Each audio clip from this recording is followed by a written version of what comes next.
Hello and welcome back to this quarter's investment update, where I'm joined by Mash and we're going to have a look back to see what happened last quarter. So Mash, last quarter we were talking quite a lot about volatility, but the markets did sort of remain stable. What's happened since then? Yeah, so Q2, so the second quarter of this year, was really different to the first quarter. Q1 was very much volatility and a general sense of caution within markets. Q2 was almost the complete opposite. We saw the conflict out in the Middle East start to settle a little bit.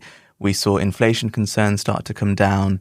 We saw the Straits even reopen for a period of time. So all of that put together just really put an element of confidence back into markets. And what we saw was a really, really strong quarter for growth. And that has just really helped, I suppose, the nervousness that there was within markets at the beginning, and that has just really meant that we saw particularly Asia. Asia were really hard hit by the oil price sensitivity and the straight closing.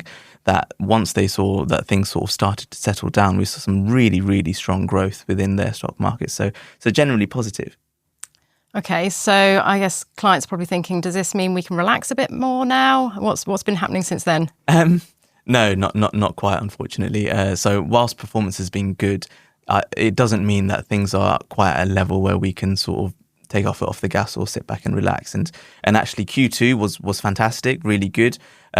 Now that we've entered into Q3, actually, it seems to be a much different start, really. Earlier this week, we saw Trump sort of bring the ceasefire out in the Middle East to an end.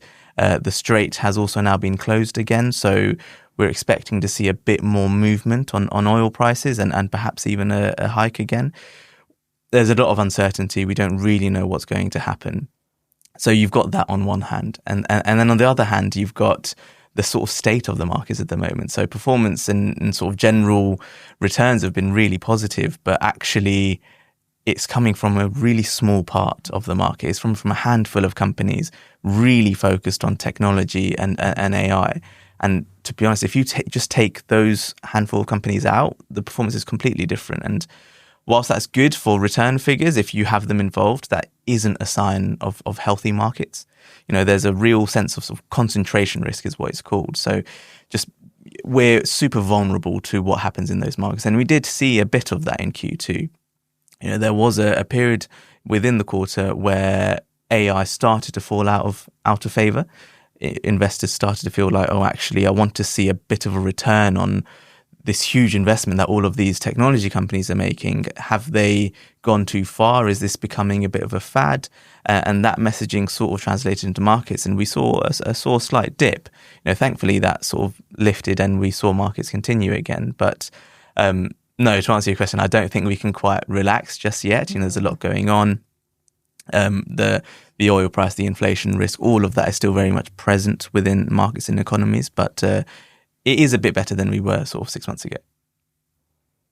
So I think, there's been a real change and shift for markets. How have clients been feeling? Have we seen this sort of change in their sentiment?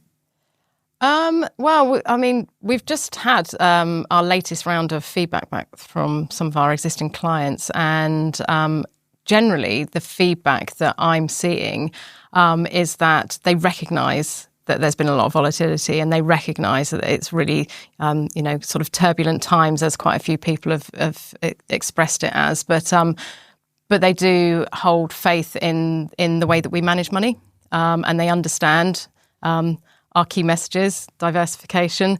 They understand how we're managing the money. They understand that it's a long-term investment, and they feel that they're in safe hands with the way that we are keeping an eye on things throughout this. So generally, whilst clients are recognising that it is turbulent times, they're not panicking. So in response to this, then, are we making any changes in the portfolios? What are things looking like for the future there? So, I mean, that's really good to see that clients are relaxed and sort of understanding of the way the markets are. I think it's been a real development in seeing how clients feel about markets and portfolios recently. In terms of changes within the portfolio, to be honest, not really, nothing huge within there. It's very much the strategies that are put in place in our portfolios are there for the long term. And actually, a good multi-asset portfolio shouldn't need regular changing within there. So There's a few risks that are sort of on the horizon. I think inflationary risk is probably the main one. We don't think that we're going to see sort of a recession this year, so that's sort of, put to the side for the time being. But that inflationary risk is really what the portfolios are positioned for if things do start to escalate. I think that also is probably what we feel the most as consumers as well. You see the price differences at the petrol pumps. We saw with the oil price coming down, that made a real impact to not just markets, but us as regular people. So it's trying to manage those other sort of larger scale events that in the portfolios that's there. So in general, no huge changes. Sort of inflation protection is in there. Diversification is really key, and having strong active management is there as well. And that's really it in our portfolios, is maintaining that long-term view, having good high quality active managers involved, and just keeping that diversification in place, just making sure that you can be prepared for the unknown. We had SEI come in yesterday talking about it, and they said there's a difference between risk and uncertainty. You can manage risk, and the way you manage risk is through diversification and having a well-rounded, well-managed portfolio. And the best way to manage uncertainty is managing your risk. So they're managing their risk to deal with uncertainty is probably the best way that they put it. And I thought that was a really nice way to lay out effectively how the portfolios are positioned over the next sort of 6 to 12 months is just having those risks managed the best that they can. That is really reassuring, I think, and clients will really like to hear that. We do have a webinar with SEI coming up as well. So thanks, Mash. I think that's really reassuring for clients to hear that. So in conclusion, really, what we're saying is, last quarter was pretty strong. This quarter has opened up a bit more volatile. We are keeping an eye on things.